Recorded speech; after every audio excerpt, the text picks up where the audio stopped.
Bonjour et bienvenue à un épisode spécial des Rendez-vous Biblio en cette semaine de la santé mentale.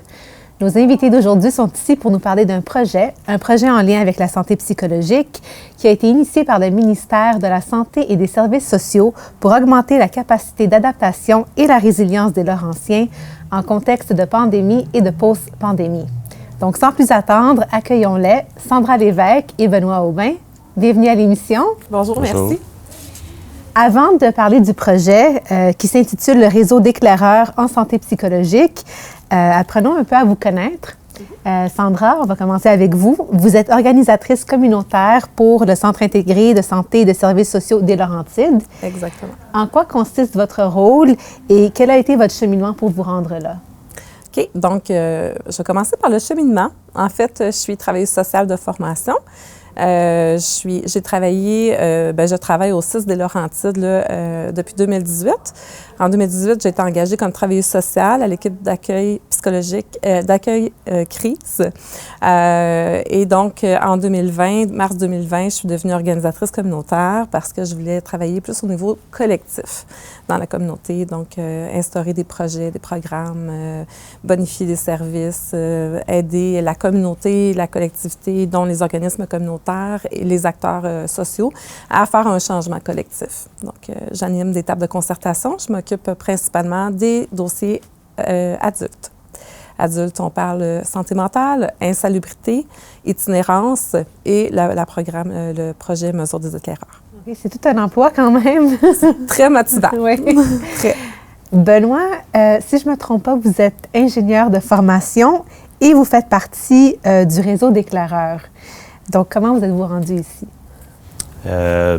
C'est à travers un projet qu'on était approché par Sandra et elle nous a présenté le réseau des éclaireurs. Donc, ça m'a interpellé. Je me suis dit, c'est peut-être quelque chose que je pourrais contribuer comme résident de la région, comme bénévole.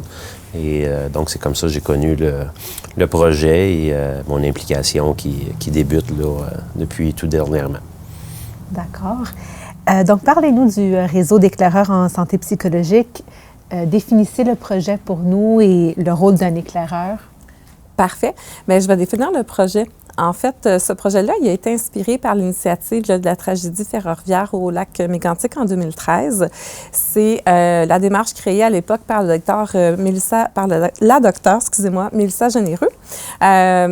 Dans le fond, puis son équipe de la Direction régionale de la santé publique, ils ont démontré l'efficacité à faire briser l'isolement des personnes, puis à renforcer le sentiment de solidarité envers les gens qui avaient été affectés par la tragédie en 2013.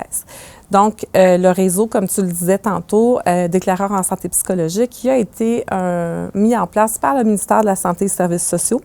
Donc, nous, on a commencé à déployer le projet plus précisément en avril 2021. Donc, mon rôle à moi dans le projet, c'est de coordonner la mesure, le déploiement de la mesure dans la MRC d'Argenteuil. À travers les Laurentides, on a 7 réseaux locaux de services et donc, il y a un organisateur ou une organisatrice communautaire comme moi qui coordonne la mesure avec, bien sûr, une équipe relais qui sont chapeautés par des intervenants là, quand même chevronnés qui œuvrent depuis longtemps dans diverses, services du CIS des Laurentides au niveau jeunesse, au niveau SAPA, soutien aux personnes âgées, et au niveau santé mentale, adulte, psychosocial, service de crise. Donc, nous, on chapeaute une équipe d'intervenants d'une équipe relais et les intervenants de l'équipe relais viennent en aide ou supportent, accompagnent les éclaireurs en santé psychologique comme Benoît. Okay. Et les éclaireurs comme Benoît, quel est leur rôle? Je vais laisser Benoît vous l'expliquer.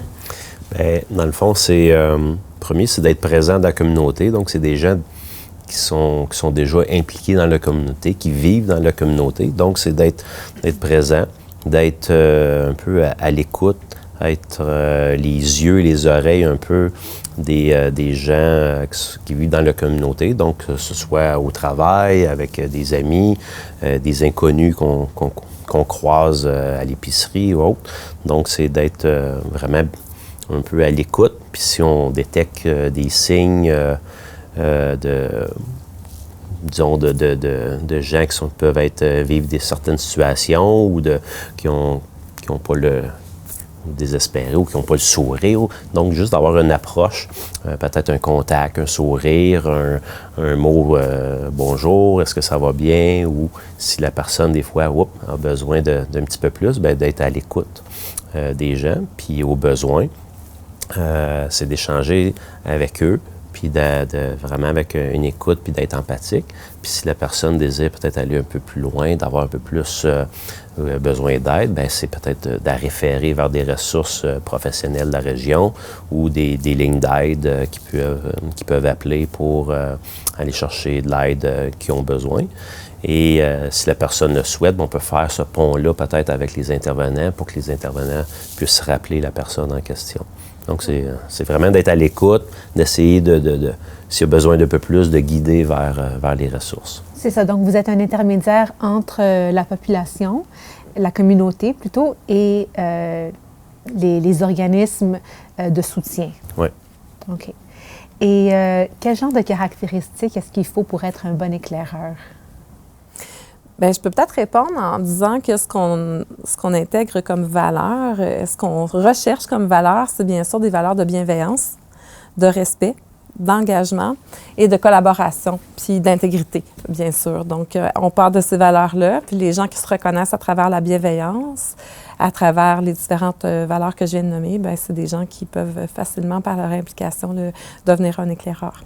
Donc, il ne faut pas de formation en psychologie ou en santé mentale pour devenir éclaireur? Non, absolument pas. Ce qu'on veut, c'est renforcer le tissu social en tissant une toile d'araignée, un peu, si on veut. J'aime ça l'imager de cette façon-là parce que ça nous permet de voir que tout le monde peut être à l'écoute de son prochain. Tu sais, un peu comme jadis, c'était comme ça. Les gens se connaissaient, s'entraidaient, tout ça.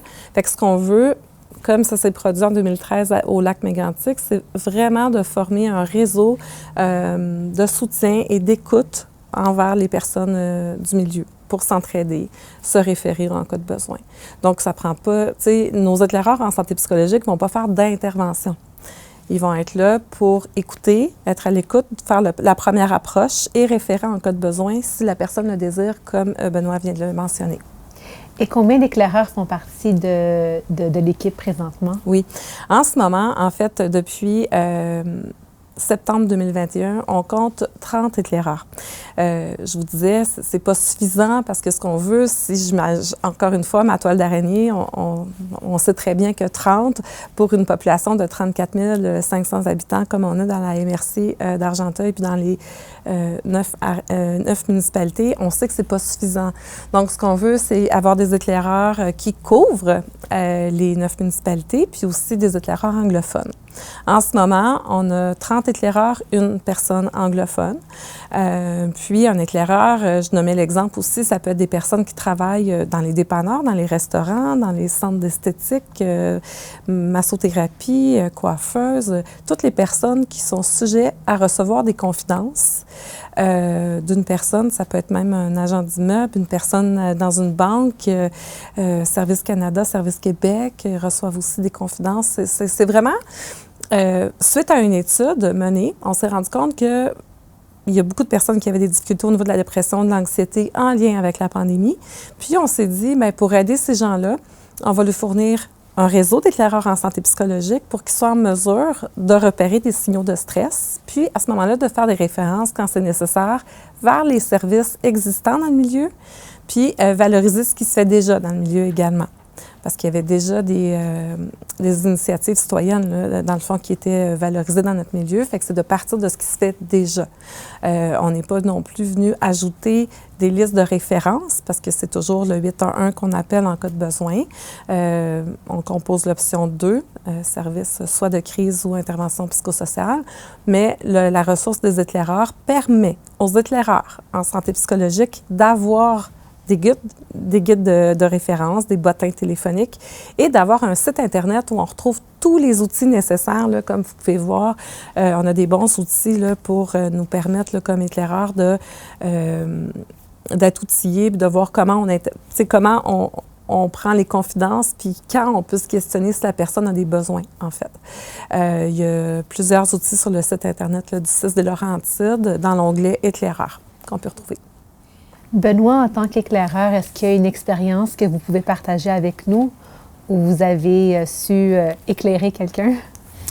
Moi, j'étais à mes débuts, je vous dirais, dans ma nature, je pense que je le faisais déjà un peu involontairement ou sans être conscient, peut-être plus avec des gens que je côtoie, que je connais. Là, les éclaireurs m'amènent à aller un petit peu plus loin aussi, vers des gens qu'on ne connaît pas. Donc, juste un exemple hier, déjà avec la démarche, le cheminement que je fais à travers ça. Hier, je prenais une petite marche lors du dîner sur la rue principale. Puis j'ai croisé un monsieur à 2 reprises. La première fois, il traversait la rue avec son petit chien. Puis après ça, je l'ai vu assis dans le terre-plein central. Puis j'ai juste fait un sourire. Puis j'avais comme la personne avait un ton, comme un air un petit peu gris.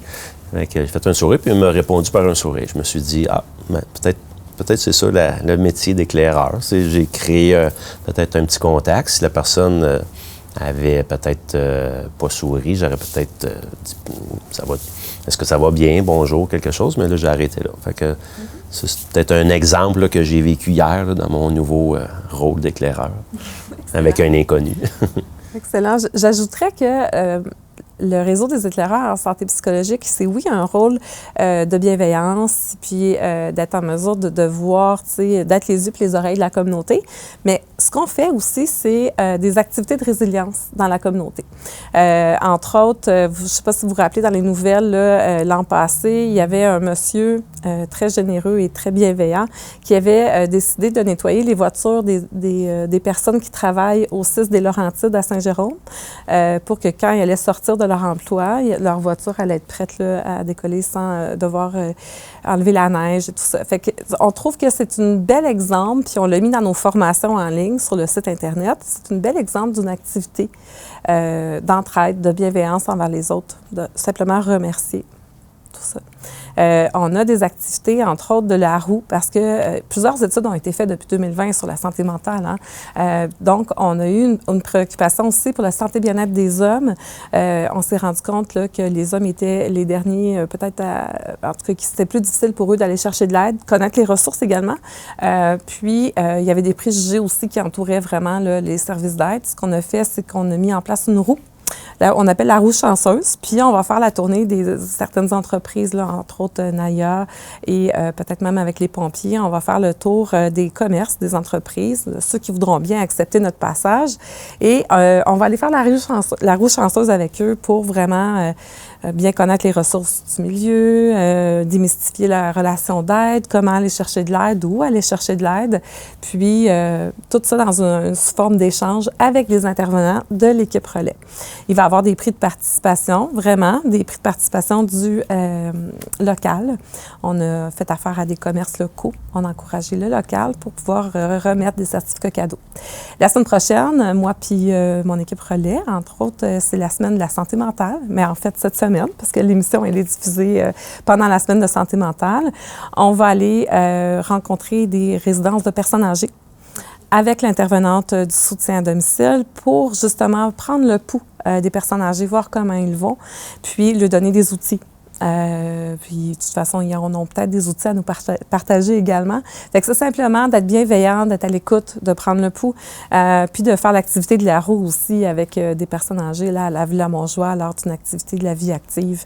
Donc, on veut vraiment que la mesure des éclaireurs fasse partie du langage commun de la communauté, que tout le monde sache de quoi on parle quand on parle de la mesure des éclaireurs en santé psychologique. Je suis une passionnée de ça parce que j'ai fait de l'intervention longtemps, puis ce projet-là est un projet de prévention pour prévenir des situations. Ça peut être de prévenir des situations de violence conjugale qu'on a vu exacerber avec la pandémie. Ça peut être de prévenir des tentatives de suicide, de prévenir des situations où la situation d'une personne pourrait exacerber si on n'intervient pas en amont.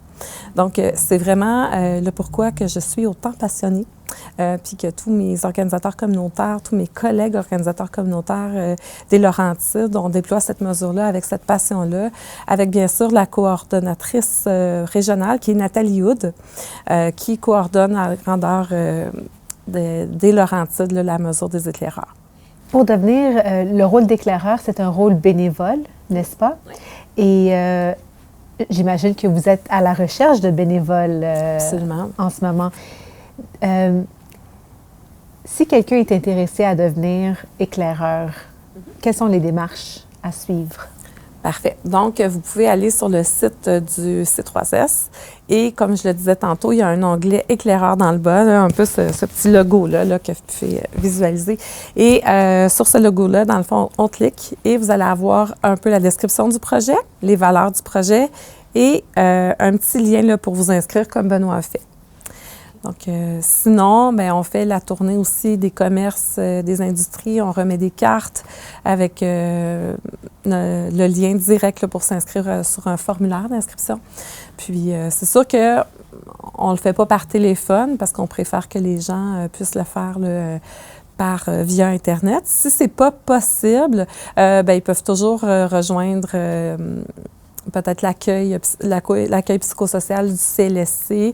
On a Nicole Chénier qui est de l'équipe Relais qui peut justement prendre le nom d'une personne là, qui souhaiterait être éclaireur en santé psychologique là, si ils n'ont pas accès là, à Internet. Et est-ce qu'une formation est offerte aux éclaireurs? Oui, absolument. Encore une fois, je vous réfère sur le site. En fait, on est très fiers de notre site du CIUSS des Laurentides, de nos outils qui ont été créés. Ça permet d'avoir une certaine continuité des outils, tout ça, puis une certaine vision commune qui est nécessaire là, pour le déploiement de ce projet-là. Et les capsules de formation ont été faites par ma collègue Ariel et Marie... Oui, j'oublie son nom. On va devoir remonter ça. Hein? OK. Caroline, j'ai un blanc. Ariel et Marie-Pierre. OK. Donc, je disais simplement que les capsules de formation ont été faites par Ariel Aumier, qui travaille pour la santé publique au CIUSS des Laurentides, et Marie-Pierre, qui travaille pour l'équipe jeunesse, qui est dans l'équipe relais là, de 2 territoires en ce moment. Donc, vous pouvez visualiser les capsules. Là. Il y en a une qui porte justement sur prendre soin de soi, prendre soin des autres, la gestion du stress et qui explique aussi le projet. Puis, à travers ça, bien, on a les résumés en outils des différentes capsules de formation. Bien sûr, on renforce, je pense que c'est important qu'un éclaireur sente qu'il s'implique bénévolement, mais qu'il est renforcé dans son rôle, parce que souvent, c'est des gens qui le font déjà.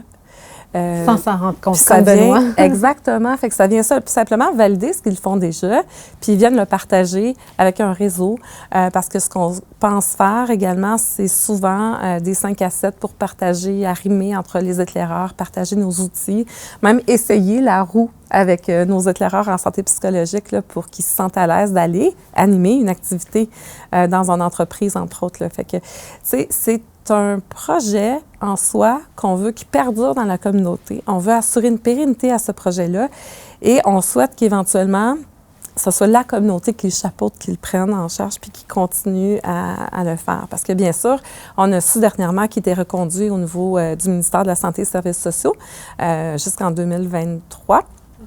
Mais c'est sûr que le but aussi, c'est d'assurer une pérennité de ça puis qu'il y ait des éclaireurs en santé psychologique, bien qu'il y en ait toujours qui soient formés dans notre communauté. Okay.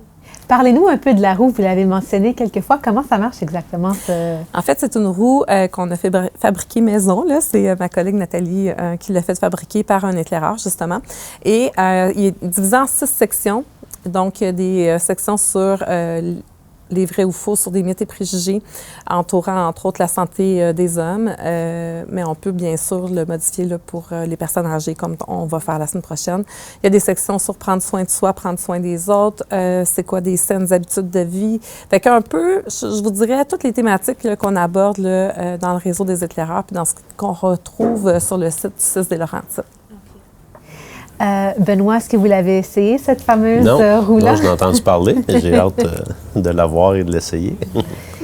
Et est-ce que les éclaireurs sont formés à détecter des signes de stress chez les gens? Absolument. Oui. On peut voir justement nos outils qu'on a faits sur les signaux de stress et d'anxiété, de déprime qu'on peut retrouver. Donc, bien sûr, c'est des exemples, hein, parce que le stress peut se manifester de façon différente là, pour chaque personne. Il y a au niveau physique des manifestations, au niveau comportementaux, émotionnel et de la pensée. Donc, Puis, à travers la capsule de formation, bien, les éclaireurs qui s'inscrivent bénéficient bien sûr de notre soutien au niveau de l'équipe relais, vont pouvoir avoir accès à la formation et à tous les outils synthèse là, qu'on retrouve sur le site du CIS des Laurentides. Durant les 2 dernières années, est-ce que les signaux de stress, d'anxiété et de déprime les plus prévalents sont souvent des signaux, disons, plus physiques qu'émotionnels, ou est-ce que vous retrouvez un peu de tout? Bien, je vous dirais un peu de tout, parce que quand on parle de l'anxiété, tantôt je vous disais qu'il y a beaucoup d'enquêtes qui ont été faites dans les 2 dernières années. Donc, d'après une des enquêtes menées auprès des 10 513 répondants au Québec, du 5 au 16 février 2021, il y avait 16 des Québécois qui disaient vivre un état d'anxiété probable, 20 dans un état dépressif probable et 23 disaient vivre l'un ou l'autre. Fait que quand on parle de stress, de déprime, d'anxiété, on retrouve tous ces comportements-là, mais ça peut, comme je le disais tantôt, être différent d'une personne à l'autre. Donc, il peut y avoir des facteurs plus importants au niveau de la pensée, puis moins au niveau comportementaux et vice-versa. Mais je pense que c'est important d'avoir une lunette globale pour vraiment repérer ces signaux-là, puis repérer aussi, peut-être plus les pensées de la personne en lien avec ça, là, si elle voit de l'espoir ou peu d'espoir, s'il y a eu des problématiques psychosociales, des pertes d'emploi, l'augmentation un peu de la santé mentale d'un proche, ou etc. Fait que puis les deuils, on n'en parle pas beaucoup, mais on sait que ça a été amplifié avec la pandémie, puis la façon de vivre les deuils également. C'est vrai. Avec les limites de personnes présentes, etc., les contacts qu'on n'a pas pu avoir avec les personnes qui étaient malades, tout ça, fait que ça a été... je vous dirais, c'est important d'en tenir compte là, dans notre analyse là, quand on forme les éclaireurs puis qu'on a des discussions, entre autres, là, avec nos éclaireurs. Okay. Je voulais simplement ajouter que par les statistiques de cette étude-là qui a été faite en 2021, les chiffres les plus élevés concernent les sous-groupes de 18 à 24 ans qu'on observe. Les plus élevés? Oui. En fait, 18 à 24 ans, on observe un taux de 43 qui disent vivre un état probable d'anxiété et de dépression. Donc, c'est le confinement, l'isolement, en tout cas, qui a pu être une des causes de ce 43 % des répondants qui disaient, entre la tranche d'âge 18 à 24 ans, qui disaient qu'ils étaient dans un état probable d'anxiété ou de dépression. Donc, c'est quand même quelque chose d'important. Oui, c'est quand même quelque chose. Et est-ce que vous avez des éclaireurs qui font partie de ce groupe d'âge? Bonne question. Bonne question. Justement, quand je disais qu'on cherchait des éclaireurs dans les 9 municipalités anglophones, tout ça, ce qu'on veut aussi, c'est d'avoir des éclaireurs qui représentent toute la population de 0-100 ans. Puis bien sûr, 18-24 ans, c'est une population qu'on a un petit peu plus de difficulté peut-être à rejoindre présentement. Nous, on y va beaucoup avec nos contacts, le réseau de contacts, la MRC, tout ça, des gens qu'on connaît. Mais c'est pour ça qu'une émission comme ça aujourd'hui, ça va nous permettre vraiment d'aller cibler toute catégorie d'âge de personnes qui souhaitent s'impliquer. C'est sûr qu'on en a. On a encore du travail à faire sur le recrutement. Okay. Ouais. Ça m'étonne parce que pourtant, on dirait que la génération des 18 à 24 ans est beaucoup plus ouverte sur le sujet de la santé psychologique, le bien-être et tout. Donc, j'aurais peut-être pensé que ce serait... Oui, mais je pense qu'ils le font déjà, comme on disait tantôt. Oui. Peut-être qu'on n'a juste pas eu la chance de les recruter encore, mais ça va venir. Ça va venir. Ça va venir. Je pense que le déploiement d'un projet comme ça, qui arrive du ministère de la Santé et des Services sociaux, qui nous pose des questions au départ avec, bien sûr, les organismes puis les concertations qu'on avait déjà dans le milieu, on doit faire des arrimages pour s'assurer qu'on ne dédouble pas ce qui se faisait déjà, qu'on valorise ce qui se fait, qu'on parte aussi des besoins du milieu avec une approche comme ça. Fait que le déploiement prend du temps. Puis l'important, c'est tout le processus au niveau de ça. Fait que c'est pour ça que c'est important, puis c'est formidable là, que le gouvernement ait assuré une reconduction financière de ce projet-là, là, parce que ça va nous permettre d'avoir encore plus de chances de recruter d'autres personnes puis d'assurer la pérennité, justement. On parlait tantôt de signaux de stress, d'anxiété et de déprime. Je sais que vous avez aussi des outils de gestion pour pour ces problèmes-là à nous présenter. Oui, exactement.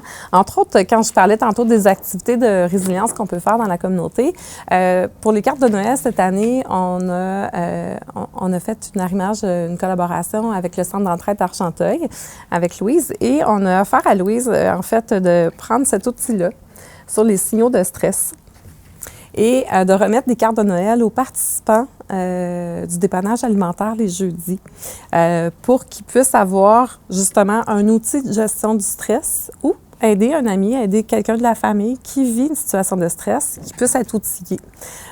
Donc, ça fait plusieurs fois également là, qu'on rencontre les personnes, des participants du Centre d'entraide d'Argenteuil, entre autres, pendant la semaine de prévention du, excusez-moi, du suicide, on est allé remettre des épingles justement pour qui disait là, j'ai un message pour toi, t'es important pour moi.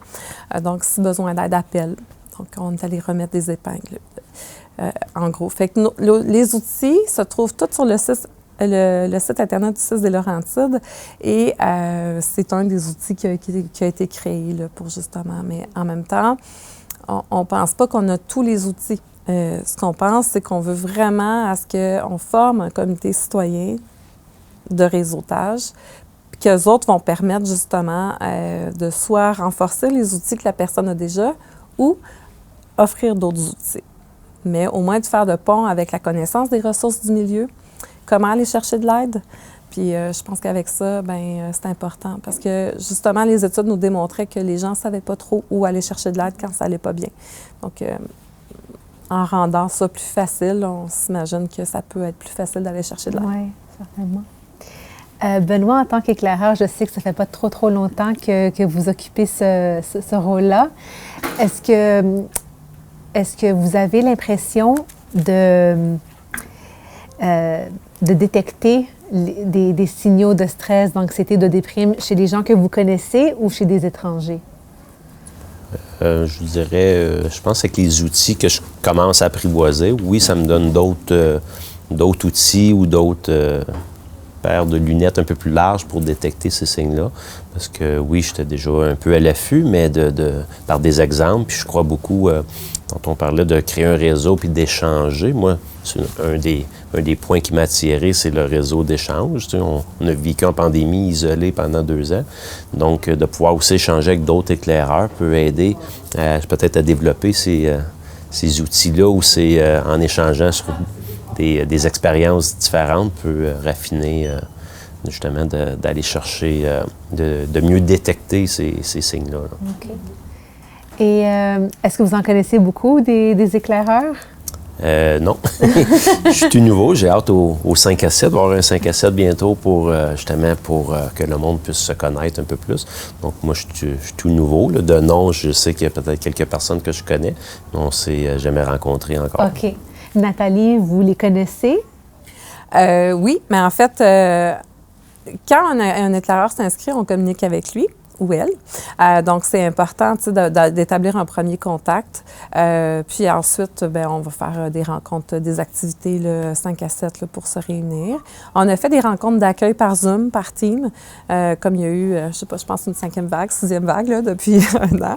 On a fait des rencontres par Team là, pour accueillir les nouveaux éclaireurs, offrir des outils, présenter le site Internet, vérifier avec eux c'était quoi leurs besoins, leurs attentes aussi par rapport à la mesure. Fait que c'est sûr que dès qu'un éclaireur s'inscrit, dans la semaine ou 2 semaines après, il va y avoir une intervenante qui va communiquer avec là, pour voir c'est quoi ses besoins et puis ses attentes. OK. Et est-ce que vous avez remarqué si les personnes qui s'inscrivent ont des caractéristiques communes? Bien, la bienveillance, tu sais, je reviens aux valeurs que j'ai nommées tantôt. Les caractéristiques, c'est quand tu t'inscris dans un réseau comme ça, c'est d'aider les autres, d'être à l'écoute, d'être curieux aussi de ce qui se fait dans la communauté, de pouvoir référer également. Puis, mais c'est ça, je pense que la bienveillance. Là. Moi, la première, étant une travailleuse sociale de formation, je me reconnais comme une personne bienveillante. Tu sais, je vais passer derrière une personne à l'épicerie, je vais sentir parce que je nomme épicerie, en fait, parce que ça a été notre seul lieu de socialisation dans les 2 dernières années. Mais si je sens qu'une personne a besoin, bien, ça va être là que je vais pouvoir soit offrir un sourire avec mes yeux ou lui offrir de l'aide là, si elle a besoin. Fait que naturellement, dans ma personne, je vais le faire. OK. Lorsque vous dites offrir de l'aide, vous parlez de quel genre d'aide? L'écoute. OK. Simplement vérifier, est-ce que tu as besoin d'en parler? Est-ce que ça va? Tout simplement. Et est-ce que les gens sont ouverts habituellement à ces questions-là? Est-ce qu'on vous répond sincèrement? Mais je pense qu'au niveau de... Tu sais, moi, je pense qu'on peut sentir si on peut approcher une personne. Je pense que Benoît l'a nommé tantôt dans son exemple. S'il voit une personne au parc qui lui retourne un sourire en échange, bien, ça veut dire que ça va. Tu sais, si, au contraire, ce serait pogné la tête, qui aurait été penché, tu sais, puis je pense que Benoît se serait peut-être approché puis il aurait offert de l'écouter. Mais si la personne refuse, à ce moment-là, nous, on lui souhaite bonne journée, puis on repart. Là, on va vraiment, c'est volontaire. C'est vraiment d'être bienveillant, puis de partir du besoin de la personne, respecter son rythme.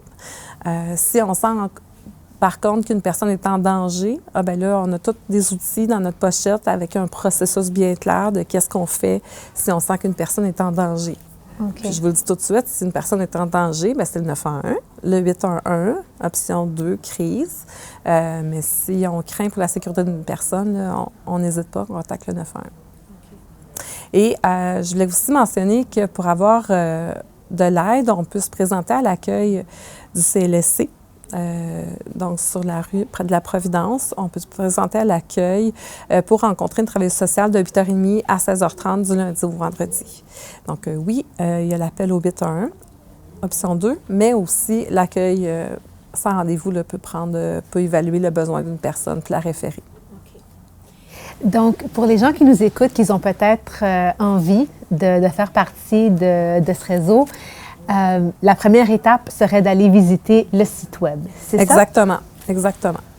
Et une fois qu'ils sont là, il y a un formulaire d'inscription. Oui. On remplit le formulaire et ensuite quelqu'un va prendre contact avec eux. Exact. Et c'est un réseau qui est ouvert aux personnes de tous âges, oui. Hommes, femmes. Vous cherchez vraiment un groupe diversifié. Exactement. Pour répondre aux besoins d'une population. Exactement.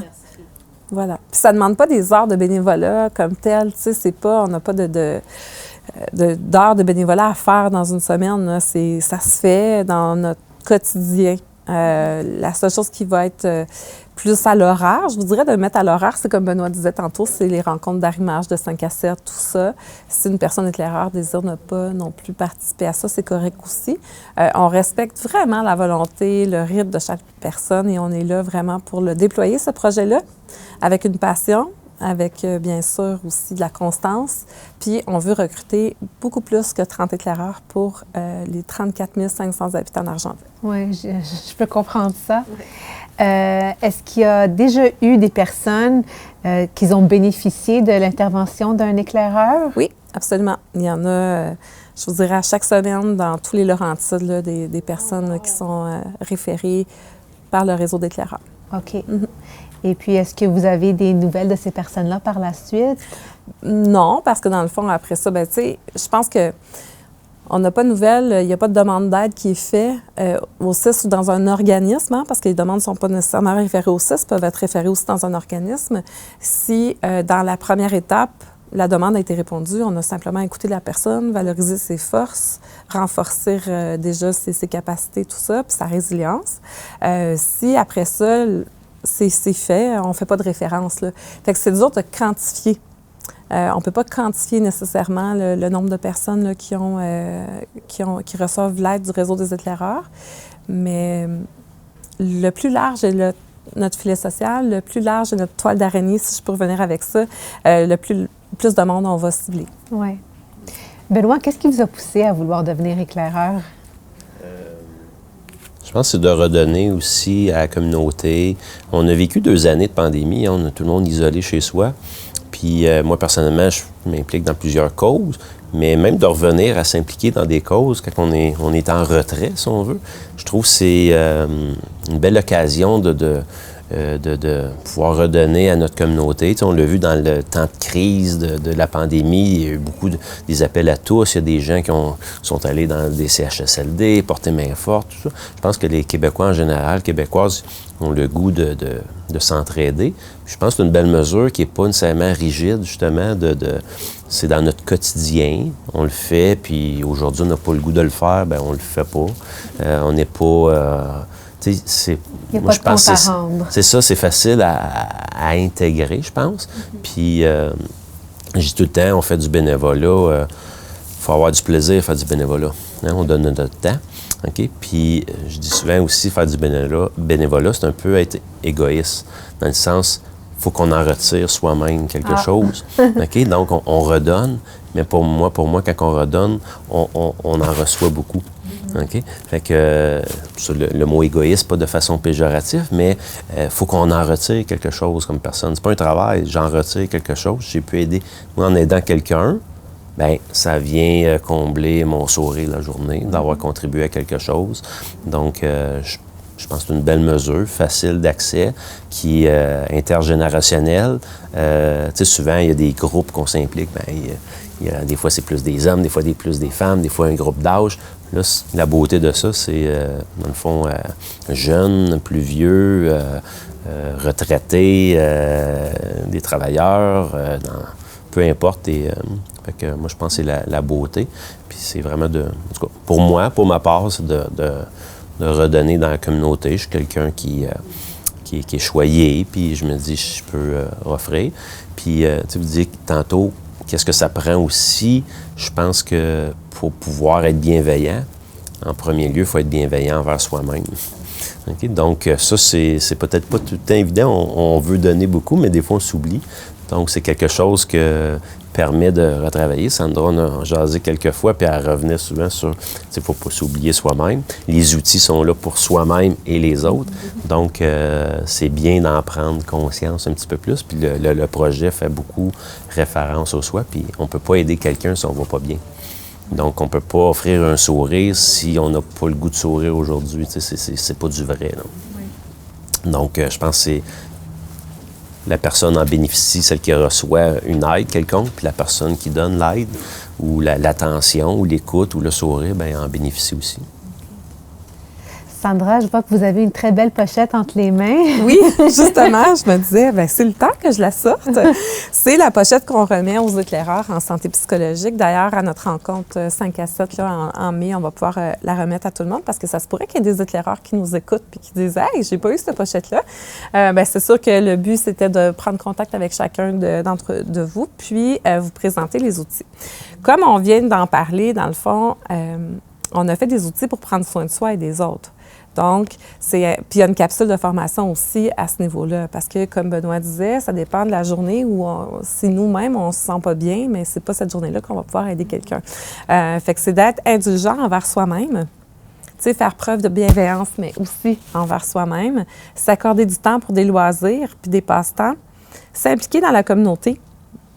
Également, ça peut nous permettre d'entretenir des liens, justement, puis de contribuer à l'entraide et à la solidarité de la communauté.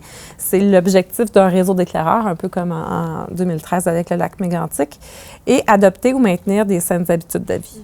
Donc, c'est très important. Donc, je ne sais pas si vous pouvez voir, mais c'est des outils là, qu'on retrouve dans les pochettes là, qu'on remet aux éclaireurs en santé psychologique. Ils sont tous sur le site web accessible en tout temps. En aussi. plus, oui. Donc, on reçoit cette formation pour aider les autres, mais ça finit par nous aider. Absolument. Absolument, parce que ça vient valider peut-être notre résilience, nos capacités, déjà, notre gestion du stress à nous. On peut se reconnaître également là, dans des signaux de stress. Puis là, bien, à ce moment-là, bien, on peut se remettre en question pour voir, OK, aujourd'hui, qu'est-ce qui se passe, tout ça. Fait que ça donne des outils aux éclaireurs. OK. Absolument. Donc, ici, bien, on a quoi faire si je repère des signaux de stress, d'anxiété ou de déprime chez une personne. Donc, comme je le disais tantôt, si mon écoute initiale et mon soutien empathique sont suffisants, bien, je termine mon écoute et puis ma discussion avec la personne. Si, au contraire, je pense que la personne a besoin de références, bien, je vais lui parler des ressources qui existent. Je vais l'encourager à aller chercher de l'aide. Je vais voir si elle est en mesure de le faire, puis comment je peux l'accompagner peut-être à le faire. Et là, à ce moment-là, je ferai peut-être une référence justement à l'équipe relais qui est formée de 4 intervenantes chevronnées que je vous parlais tantôt. Donc, à ce moment-là, c'est l'éclaireur qui a accès à l'équipe de relais, non pas la personne en besoin. Exactement. Okay.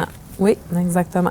Et au niveau 5, bien là, comme je le disais tantôt, je crains pour la sécurité de la personne ou pour celle d'autrui. Alors, je vais contacter le 911, la ligne appel, l'info sociale option 2. Donc, il y a déjà, tous les outils sont disponibles là, sur le site, puis tout est accessible là, vraiment là, pour permettre à la personne de faire des bonnes références ou de simplement être à l'écoute. Donc, les éclaireurs ne sont pas lancés dans le vide. Il y a quand même beaucoup de ressources, beaucoup de soutien qui leur est offert. Oui. C'est quelque chose qui m'a frappé. Dans le fond, mon inscription, j'ai vu les outils, mais là, ils ont tous été présentés par Sandra à moi directement, virtuellement. Puis après ça, j'ai regardé les capsules vidéo, tout ça, et c'est vraiment bien fait. Puis ça fait sérieux comme approche, là, je veux dire, c'est documenté, donc il y a aussi une uniformité un peu. Mm-hmm. Donc après ça, il reste à les vivre, puis à les connaître tranquillement. Là. On ne peut pas tout maîtriser ça instantanément, mais tranquillement, bien, on adhère dans le fond aux outils, puis on vient à les connaître. Mm. Les capsules vidéo sont disponibles sur le site web aussi et on peut tous les visionner. On n'a pas besoin d'un accès spécial. Non, tout le monde peut le voir, tout le monde peut avoir accès. C'est sûr que si vous visionnez les capsules puis vous êtes intéressé aux outils, ça veut peut-être dire que vous êtes un éclaireur en santé psychologique. Donc déjà, j'invite aussi le caméraman, tout le monde à devenir écleraire, là. Et on devient éclaireur dans notre région, c'est ça, où on habite. Exactement. Puis au Québec, il y en a partout, à Laval, en Abitibi, en Gaspésie, en Estrie. Toutes les régions du Québec ont des équipes d'éclaireurs en santé psychologique. Et on se parlait tantôt, et votre but, c'est d'avoir une centaine de bénévoles d'ici le mois de septembre. Ça, c'est mon chiffre à moi. Là. Je veux en aucun temps mettre de la pression à mon équipe relais. Mais c'est sûr que plus notre toile d'araignée est grande, plus on va répondre à des besoins de la communauté, puis on va faciliter justement la résilience et augmenter le pouvoir d'agir d'une personne à aller chercher de l'aide, exemple. Fait que c'est sûr que moi, je trouve ça important de se dire, OK, on a un objectif à atteindre et on espère l'atteindre. Ouais. Peut-être que la rencontre d'aujourd'hui va nous avoir permis de recruter quelques personnes, quelques éclaireurs, on verra. Mais on continue. C'est en faisant des activités comme un peu la roue dans les villas Montjoie également, au centre d'entraide. C'est des activités comme ça qui nous permettent de se faire connaître, de se faire reconnaître, puis de voir s'il y a possibilité là, de recruter des éclaireurs là-bas. Puis tu sais, je suis allée au centre d'entraide, je valorise beaucoup les gens qui viennent chercher aussi, qui participent, les participants qui sont déjà là dans les organismes communautaires. C'est des gens qui ont l'esprit solidaire puis d'entraide entre eux. Fait que c'est de valoriser aussi ce qui se fait déjà dans le milieu. Fait que, tu sais, puis quand on valorise ça, bien, il y a toute une fierté pour la personne et de dire, bien, je reconnais, je valorise ce que tu fais, puis as-tu le goût de t'inscrire dans notre réseau des éclaireurs en santé psychologique parce que tu vas avoir des outils, tu vas être accompagné, tu vas avoir des personnes. Fait que les gens, ils sentent que notre approche est au même pied d'égalité qu'eux autres. Mm. Tu comprends? Fait qu'on vient un peu faire une espèce de reaching out dans la communauté pour le 6 des Laurentides, ce qui est très bien. J'ai fait le tour des commerçants en mars sur l'avenue principale en me promenant avec mon cellulaire, en montrant le site Internet, donner des dépliants, tout ça. Puis j'ai été vraiment surprise de voir la réception, puis de voir que les gens étaient contents que quelqu'un du 6 des Laurentides prenne le temps d'aller voir comment ça se passe, comment ça va dans les commerces. Ils l'ont eu difficile, eux autres aussi, puis de voir les employés comment ça va. Si vos employeurs ont besoin d'aide, on peut les référer à des outils. Voici un bottin. Puis je vous dirais que ça a été un beau succès de faire cette activité-là. Mm. Wow. Et c'est pas fini parce que pendant la semaine de santé mentale, on va faire la tournée des organismes communautaires pour remettre des cartes justement pour les remercier de leur engagement Puis, tout au long de la pandémie, depuis 2020, on a vu les organismes devoir s'adapter aux mesures sanitaires, devoir, tu sais, au départ, tout était fermé, tu sais. Tout le monde, on l'a vécu ensemble, ça, puis, tu sais, c'est important de reconnaître, de remercier et de dire, on est là pour vous si vous avez besoin, on est là pour les personnes qui viennent chercher de l'aide, peut-être pour recruter également des éclaireurs parmi eux. Puis, on va remettre, dans le fond, des cartes avec des cartes qui vont pouvoir planter au sol, puis ça va pouvoir pousser un arbre, une fleur, plus une fleur. Là. Donc, c'est une carte de reconnaissance qui va justement apporter de la vie, une graine, une pousse, qui donne de l'espoir également. Oui. Ouais. Fait que c'est ce qu'on veut. C'est pour ça que tantôt, on disait, puis dans ton introduction, qu'on parlait d'augmenter la résilience en pandémie et en post-pandémie. Parce que vous savez, hein, depuis 2020, on se disait, bon, les écoles sont fermées, étape par étape, bientôt ça va revenir comme avant, bientôt ça va revenir comme avant. Et là, on est à la 6e vague.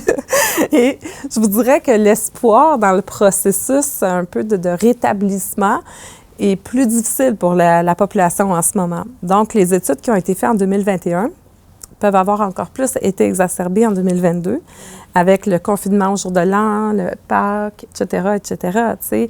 Donc, c'est pas terminé. Il ne faut pas se dire que c'est terminé. Puis les impacts psychosociaux au niveau de la pandémie, COVID-19, avec toutes les vagues qu'on a eues, c'est pas demain qu'on va pouvoir se dire, bien, on a tout réglé, puis on n'a plus d'impact en reliant à ça. Je pense que les impacts, on les a au jour le jour, puis on les vit, on les subit au jour le jour. Bien sûr, on s'est adapté au changement, puis chaque personne de façon différente, parce que la résilience est différente de chaque personne.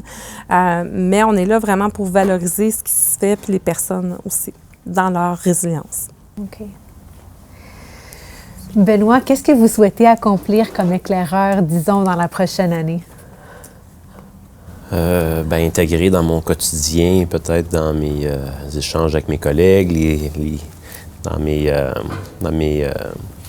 sorties dans la communauté, d'avoir un objectif. Je me dis pas de se forcer, mais en ayant un objectif, je me dis d'essayer de faire une petite différence chez les gens. Je me dis, pourquoi pas 3-4 fois par semaine, me dire, gars, je veux au moins, idéalement une fois par jour, mais de faire une petite différence dans la vie de quelqu'un, puis dans la mienne en même temps.